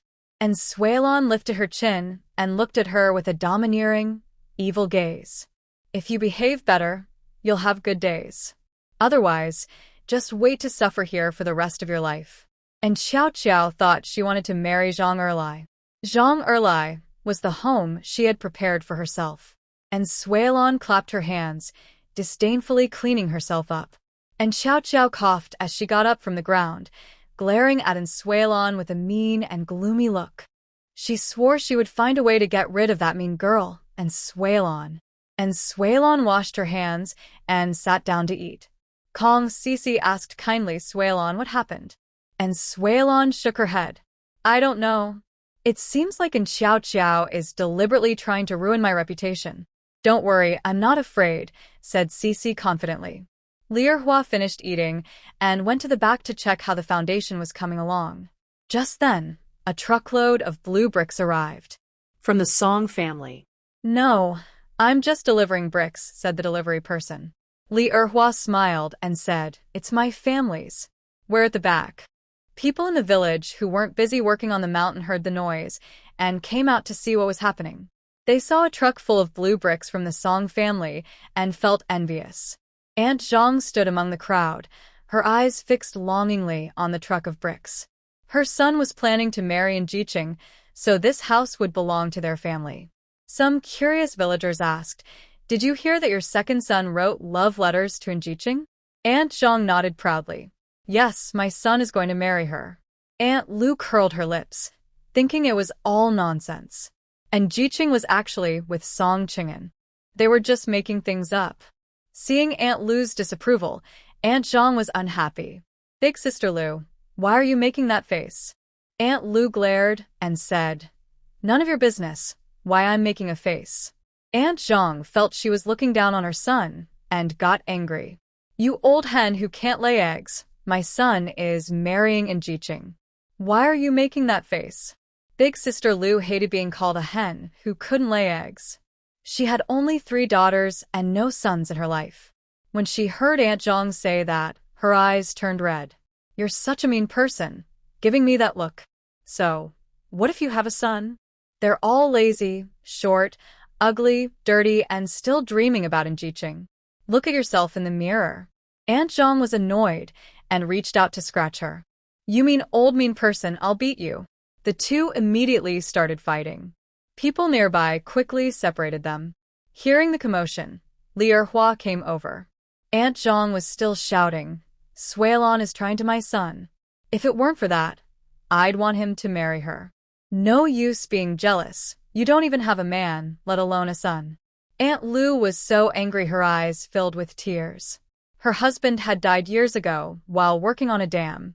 After he died, she raised 3 daughters alone, living a very hard life. Today, Aunt Zhang's words made her feel even more inferior for not having a son. Once again, she was told that men had died and she couldn't have children. Of course she was crying. Li Erhua looked at Zhang Juhua in disbelief. What did you say? And Jiqing seduced your son? I think you're just trying to ruin my son's reputation. I'll beat you to death. Li Erhua was so angry she rushed forward and grabbed Zhang Juhua's hair, pulling it wildly. Zhang Juhua screamed loudly in pain. Zhang Juhua was beaten, but her purpose today was to tie Suilon and her son together. Even if she was hit, she accepted it. I didn't say anything wrong. My son wrote her a love letter, and she took it. Isn't she interested in my son? Everyone. Didn't Jiqing have such a strong taste? If I had known, I would have let my son confess too. After dinner, Suilon, Kong Cici, and Yang Limei went for a walk. The 2 men were responsible for washing dishes and cleaning pots. They suggested it themselves. Cici proposed they go for a stroll. While walking, they reached a main road. They immediately saw Aunt Li fighting with Zhang Erlai's mother. Zhang Juhua kept shouting that she was having an affair with Zhang Erlai. And Suilan's face instantly darkened. This Aunt Zhang was definitely doing it on purpose. Her son had just sent a love letter, and she was here ruining her reputation. She looked around and saw a stick by the roadside. She bent down and picked it up. She strode forward quickly, lifting the stick to confront Zhang Juhua. Everyone gasped. Oh, and Jiqing is here. Stop fighting. And Suilon swung the stick fiercely. You want to ruin my reputation? I'll beat you to death. Zhang Juhua released Li Erhua, dodging and cursing. If you hadn't seduced my son, he wouldn't have written you a love letter. Don't drag others down. You're so desperate without a man that you're just a worthless woman. And Suilon was truly furious. Zhang Juhua knew exactly how to anger her. She grabbed Zhang Juhua's collar and pushed her to the ground. Zhang Juhua cried out, "You're killing me! You're killing me!" And Suilon took off her shoe and swung it at her mouth. Zhang Juhua was in so much pain she couldn't shout properly, her cries muffled by the beating. Everyone dared not speak. And Jiqing was too wild. Li Erhua gasped for breath, resting on the side. And Suilon kept hitting her face, blood streaming from her nose and her lips swollen. "You've ruined my reputation. Today, I'll make you shut up." Fortunately, she was wearing a pair of rubber-soled travel shoes. The beating was very painful. Aunt Lu timidly called out, and Jiqing, "Don't kill her, or you'll end up in jail." And Suilon sneered, "Don't worry, I won't kill someone for such dirty words." The scene fell silent. Only the sound of shoes slapping the ground could be heard. She was very excited when suddenly the team leader shouted, "Stop." He had been watching from the other side for a while. He saw his wife fighting with someone. He also saw Suilon hitting Zhang Juhua. It was only now that he came out, and Zhang Juhua's rude words damaged Lan's reputation. Lan is now his son's girlfriend, so damaging her reputation is like damaging their family's honor. He was furious with Zhang Juhua and wouldn't let her go. And Suilon stepped away from Zhang Juhua, elegantly putting on her shoes with one foot. "Team leader, she was the one who damaged my reputation first. I couldn't stand it, so I hit her." Zhang Juhua's face was badly swollen, her nose bleeding, and her face was also swollen. It was very painful to look at. "Zhang Juhua, you deliberately damaged the reputation of the young people. You deserve to be beaten. I'll say it again, Lan is my Song family's future daughter-in-law. If you dare to think about her again, your family might as well go to the cattle shed." Zhang Juhua shook her head. "My son really wrote love letters to her, and she really accepted them." Her mouth was swollen, and she spoke unclearly. The team leader shouted angrily, "Say that again? Now, put you all in the cattle shed." Zhang Juhua shrank back, too scared to speak.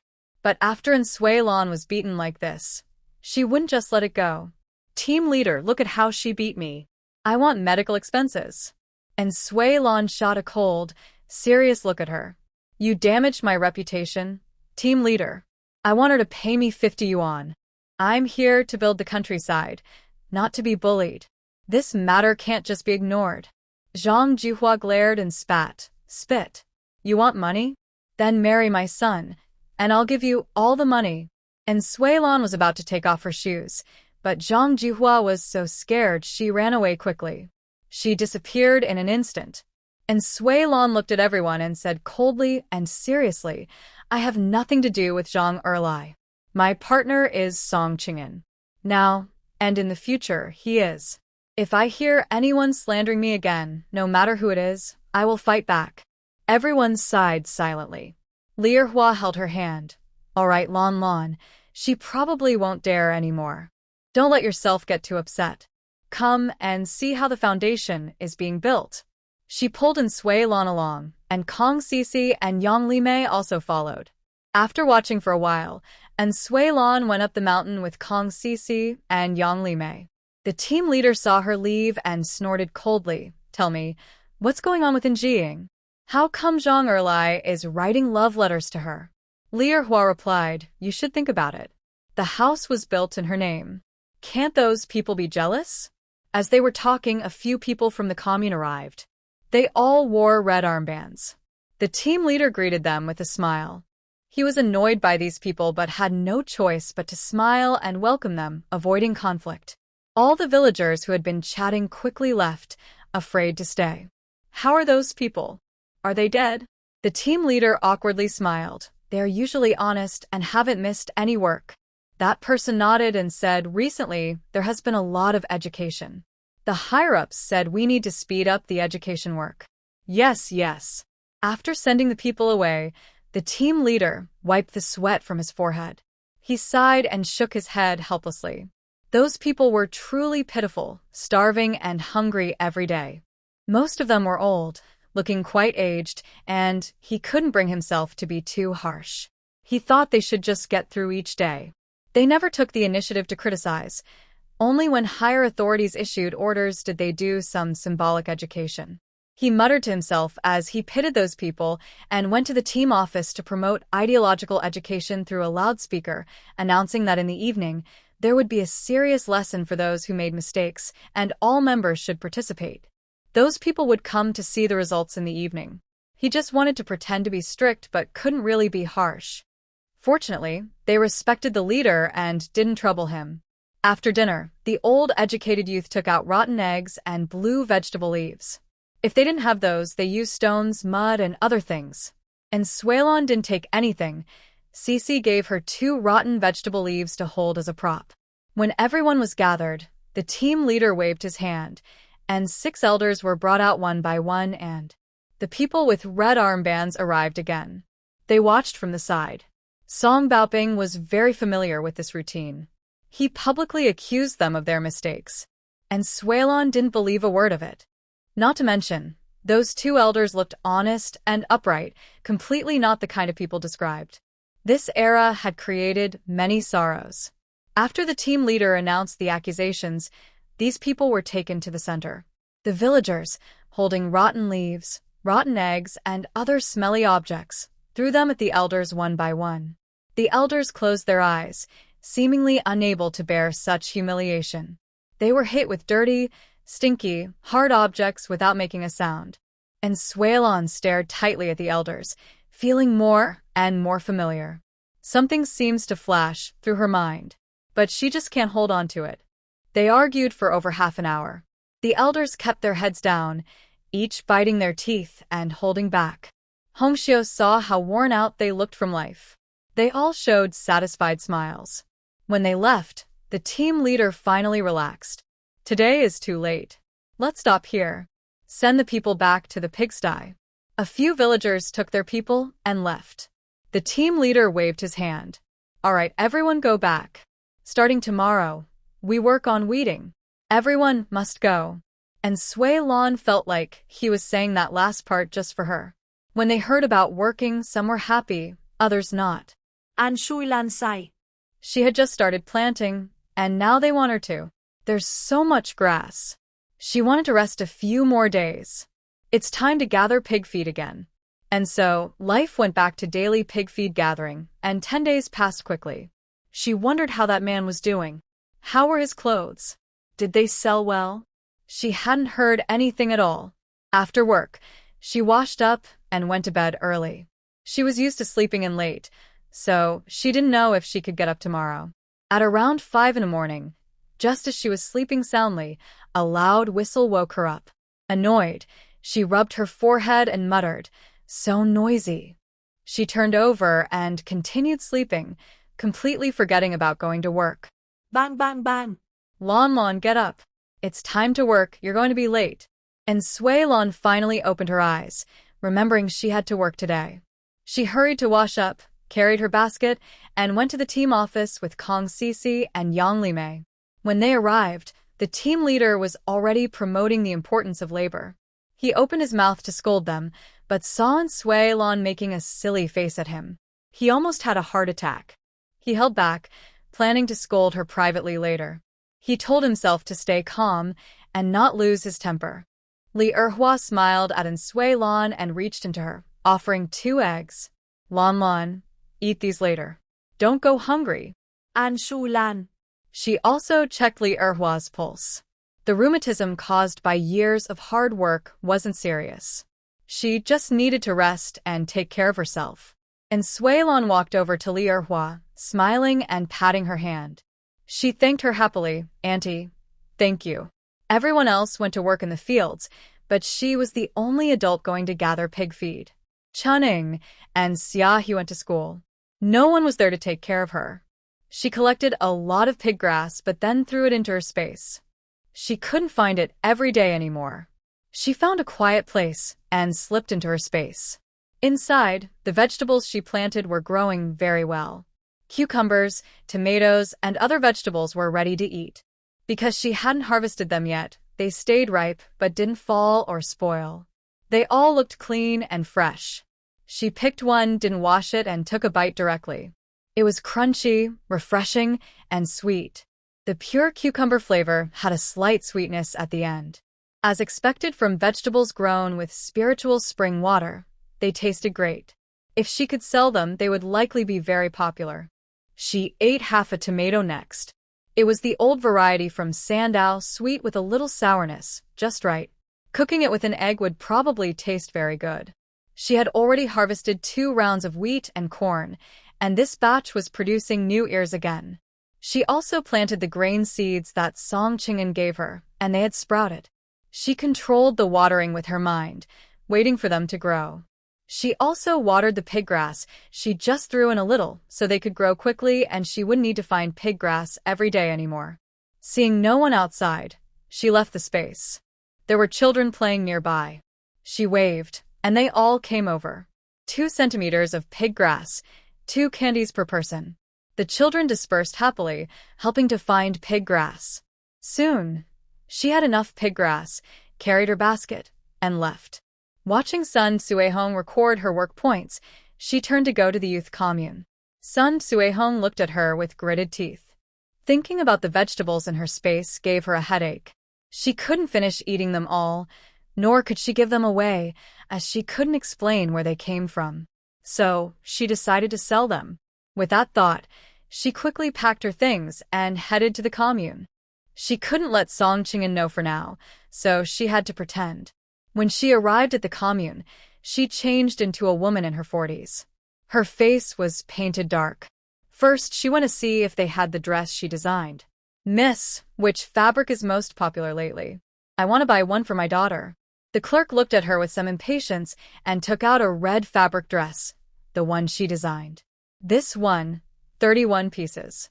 It's a new high-end model." And Suelon smiled and said, "It's so beautiful. I want this red one." But the clerk shook her head. "It's a sample. To buy it, you need to pre-order." And Suelon. So popular? No wonder it was her design. Looks like the clothing factory where Song Qingshan works will make a big profit. After leaving the supply and marketing cooperative, she went straight to the black market, to the same old place. She walked in and paid 10 cents. The 2 guards didn't recognize her. She found a place to set down her basket, which contained cucumbers, tomatoes, green beans, and eggplants. Then she took out a small scale from her space and squatted there, waiting for someone to buy.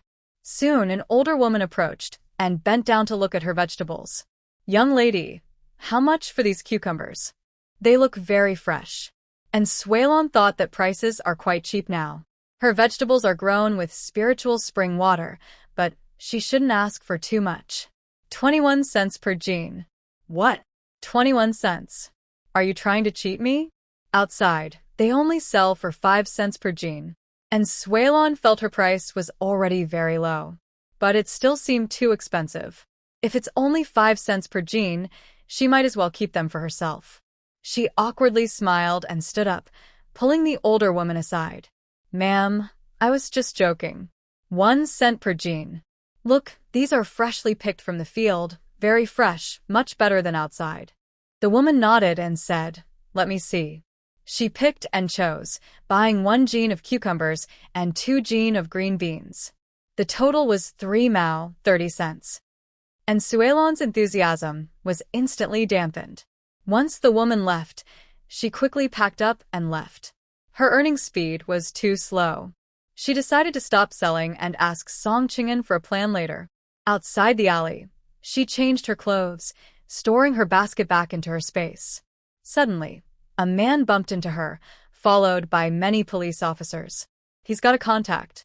Catch him." And Suelon was stunned. The man immediately shoved something into her arms and then turned to run away. She was speechless. What contact? That wasn't her. She could run, but she didn't want to be the scapegoat. If she ran away, there might be more trouble later. She quickly threw down her things and waved her hands. I'm just passing by." A few police officers looked her over, and the leader waved his hand. Should we take everyone? We'll find out after questioning. And Suelon was taken away by the police. Pedestrians on the street lowered their heads and hurried past, not daring to look. She rolled her eyes silently, clearly being framed. Could they not see that? At the police station, and Suelon was pushed into a small dark room. Her natural instinct to seek light made her a little scared. She patted the door and shouted loudly, "I want to make a phone call. I want to make a call. Is anyone there?" No one responded. She sat on the ground quietly, waiting for someone to come. This is a common tactic used by the police, questioning the mind first. They kept her in constant fear so that when the real interrogation began, she would find it easier to reveal useful information. She sneered. This trick didn't work on her, a girl who was skilled in both black and white dealings. About 2 hours later, the door finally opened. 2 people immediately grabbed her and took her away without saying a word. She kept shouting, "I want to make a phone call. I'm not a bad person. I was just passing by. I'm a young worker from Qingshan Brigade. I need to call someone." When they heard she was a young worker, they still didn't believe her. She was taken to another room. Inside, there was a man and a woman. The 2 people holding her whispered a few words to the man. The man looked surprised. "You're a young worker?" And Suelon nodded. "Yes, I was just passing by today. I'm really not a bad person. I'm from Qingshan Brigade. You can ask someone from there to confirm." The female police officer looked worried. "Boss, we can't trust her. Even if she's a young worker, we need to question her properly." The man nodded. The 2 people behind immediately tied her hands and feet, about to gag her. Now, she couldn't help but worry about also implicating Song Qing'an. "I'm a relative of the director of the county clothing factory. 298932. Here's his office phone number." You can verify it. The leading man's pupils constricted. He had just returned from a meeting. The clothing factory currently had no director. The former director Song had already become the secretary of Luqiao County, an official top leader. Was it him? The male police officer, Zhang Hongjun, looked at Suelon again. "Is what you said true?" And Suelon nodded, breathing a sigh of relief. "Yes, I'm not lying. You can call and check." The female police officer was about to speak, but the male officer waved her off and left the room. She narrowed her eyes at her, closed the door, and took a stick, walking toward Suelon. She was sure this woman was pretending. She grabbed Suelon's chin and slapped her hard.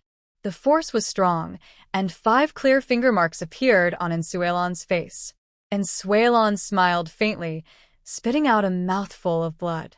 Training really made a difference. "I just told you. Why did you hit me?" The female police officer raised her hand and slapped her again, causing Suelon's eyes to fill with rage. This was the first time she felt so powerless. If she had known it would be so troublesome, she should have run away. "Speak. What is your relationship with that person? Where do you meet for your next contact?" Suelon stared at her, feeling frustrated but silent. The police in this era really had no manners. The female officer slapped her again and even raised the stick to hit her leg.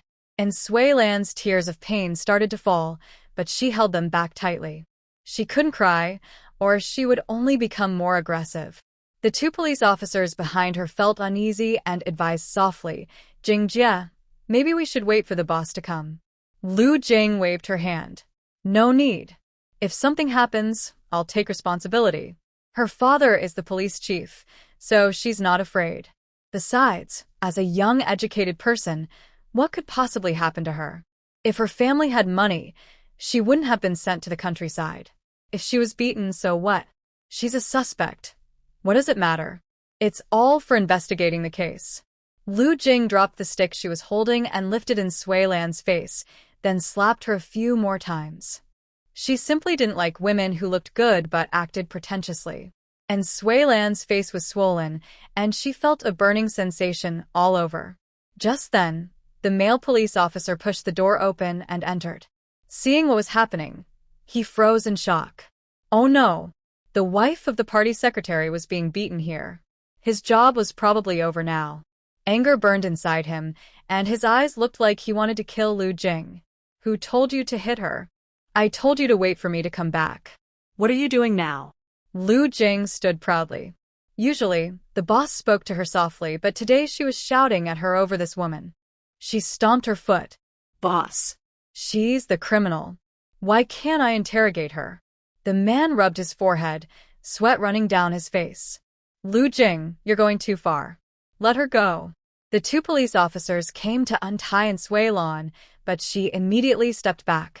Not yet. I want to wait for him. This man's attitude changed completely. He must have called Song Qing'an. She had to stand up for herself. Otherwise, all this beating was pointless. Zhang Hongjun looked very worried. He smiled and explained, "Sorry, we made a mistake. I apologize. Can we please loosen the ropes?" And Sui Lan shook her head. No. If you want to tie me up, just do it. If you want to let me go, then do that. Zhang Hongjun reached out to forcibly loosen the ropes, but Sui Lan glared and said, "Don't touch me, or when he arrives, I'll accuse you of harassment." Zhang Hongjun. Lu Jing watched from the side, stunned. Boss, is this really necessary? She must be involved with the suspect. Shut up. Say one more word and get out. Lu Jing was terrible at her work and always causing trouble. She was so angry her eyes turned red. Zhang Hongjun, do you like this woman? And Sui Lan's eyes widened. What was he talking about? Zhang Hongjun shook off her hand. At that moment, the door to the interrogation room opened again, and Lu Jing's father, the police chief, entered. He immediately smiled apologetically at Sui Lan. "I'm sorry. We arrested the wrong person. Let's release her first. I'll have someone check your wounds and apply some medicine." And Sui Lan frowned, feeling their overly enthusiastic attitude was a bit strange. Their change in attitude seemed too sudden. Knowing she was innocent and that her husband was a factory director shouldn't make them so obsequious, right? Why does the chief look so flattering when he smiles? But regardless of the reason, she still said, not releasing her. The chief's face twisted in frustration. He suddenly grabbed his daughter and slapped her across the face. Everyone was stunned. And Sui Lan was also stunned. What's going on? Lu Jing was confused and cried out loudly. "Dad, you hit me for this woman? I'll tell Mom when I get home." And Sui Lan sneered. "You're not even weaned yet?" Lu Jing, furious, raised her hand to hit her again. And Sui Lan didn't dodge or resist, but her father caught Lu Jing's hand. The chief awkwardly smiled and said to Sui Lan, "Sorry, I'll discipline this rebellious girl. When the secretary comes, please help me speak well of me. We didn't mean to do this." Anshu Lan. The secretary? Who? Song Qing'an? Her mind was overwhelmed. Suddenly she remembered that last time he said he wouldn't be a factory director next time he returned. So he was getting a promotion. She had thought it was because of poor performance and he was going to be laid off.